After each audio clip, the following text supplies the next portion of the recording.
Hey everyone, it's Kong again, and here's another episode of Should You Summon?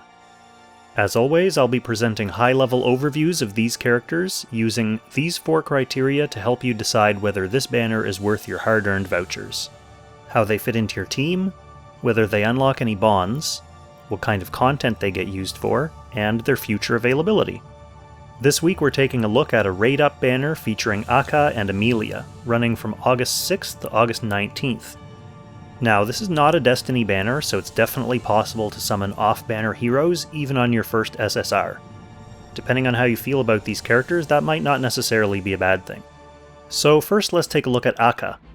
When she first came out and her name was mysteriously changed from Akaya, we asked Zlong whether it would be updated, and they confirmed that they would change it in a future patch. Now, months later, I touched base to ask when that would be happening, and they confirmed that they changed their minds, so she's Aka forever now. So, Aka's talent summons a wolf spirit whenever an ally or an enemy dies. You can only have one on the field at a time. You can use this wolf as a standard summoned ally, but its real purpose is to be sacrificed. Her talent gives her a stat bump when the wolf dies, and she also has several skills that allow her to instantly sacrifice the wolf for various effects. So for example, you have Wild Power, which destroys the wolf and gives all allies a 2-turn buff that increases attack and int by 30% and mobility by 2. You have Death Howl, which destroys the wolf in an AoE explosion that causes physical and magical damage and debuffs. Finally, Bestial Outbreak destroys the wolf and lets you teleport another character to the wolf's position, and lets them act again. When she first launched, she was a niche support character, mostly useful in PvE, who could make the occasional big brain plays in PvP. But her unique weapon coming to global servers in December is going to change that. I'll talk about that in a moment. She's a member of Legion of Glory, buffed by Ledin, Elwyn, and Grenier, Origins of Light, buffed by Dehart, Jugler, and Freya, and Mythical Realm, buffed by Gizaroth and the Tree Sage. For bonds, so far Aka is only needed to unlock the attack bond for the new character Renata. Good timing. Her own bonds aren't even locked behind other SSR characters, she only needs Matthew and Sophia. Now for content, in PvE she's on faction for Scylla and Valkyrie in the Eternal Temple, and Jormungandr, Fenrir, and Hugin and Munin in Ancient Beckoning. She gets a bad rap in general, but I have seen her used to great effect in some of the trickier, more puzzly, high-level Timeless Trials maps, where you can make creative use of her variety of wolf skills.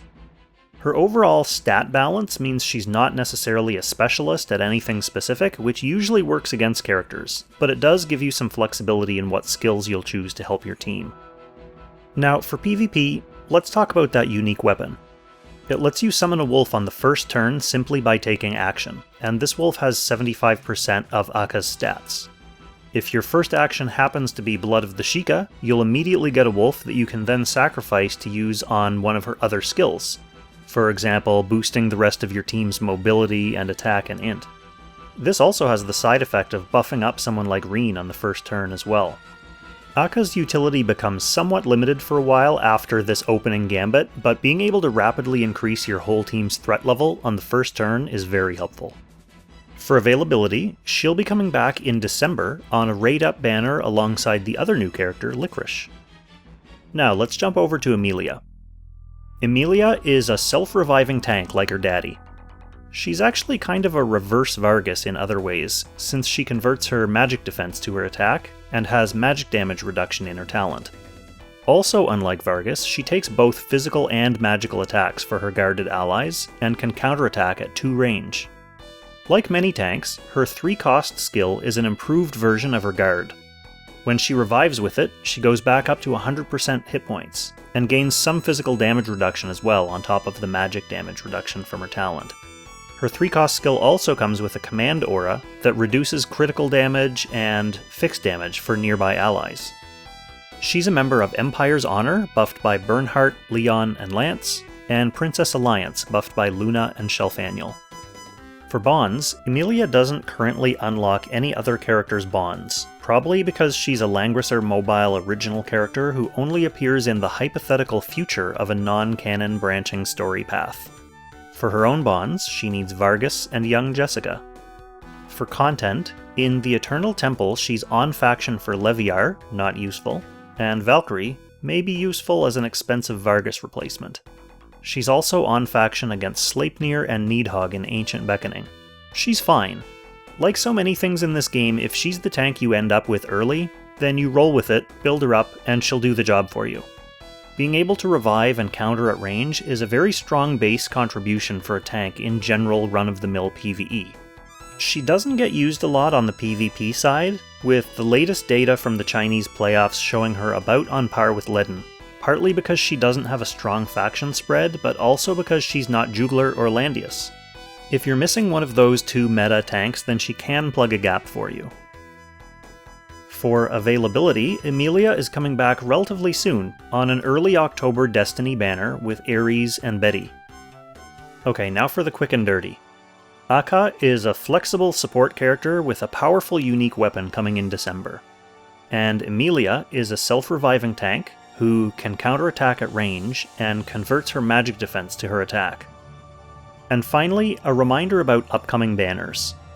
Next week and the week after will give us a couple of catch-up Destiny banners, the first featuring Listel, Lambda, and Brenda, and the second featuring Bozel, Liana, and Luna. That second one is a fundamental building blocks banner, so if you're missing any of those units, it'll be nice to be able to fire off a couple summons. Following that little string, we have the much anticipated launch of the next crossover heroes from the Legend of Heroes Trails of Cold Steel, Reen and Arianrod. They're both very powerful, but Reen in particular is a meta-shifting PvP character who brings some oppressive debuffing AoEs to the mix. If you watched this week's Langrisser Lookout, then you know that Reen almost immediately became the 5th most common unit appearing in Apex Arena boxes in the Chinese Season 5 playoffs. If you PvP, you're going to want to have some tickets in the tank for him if possible. Overall, with a couple of really solid beginner catch-up banners coming up, followed by a highly sought-after PvP specialist in Reen, it's difficult to recommend summoning on this banner, unless you really need Aka or Emilia for a specific purpose. So hopefully this video was helpful. Let me know in the comments if you're summoning on this one and what kind of luck you had. Thanks so much for watching, and I'll catch you in the next Should You Summon.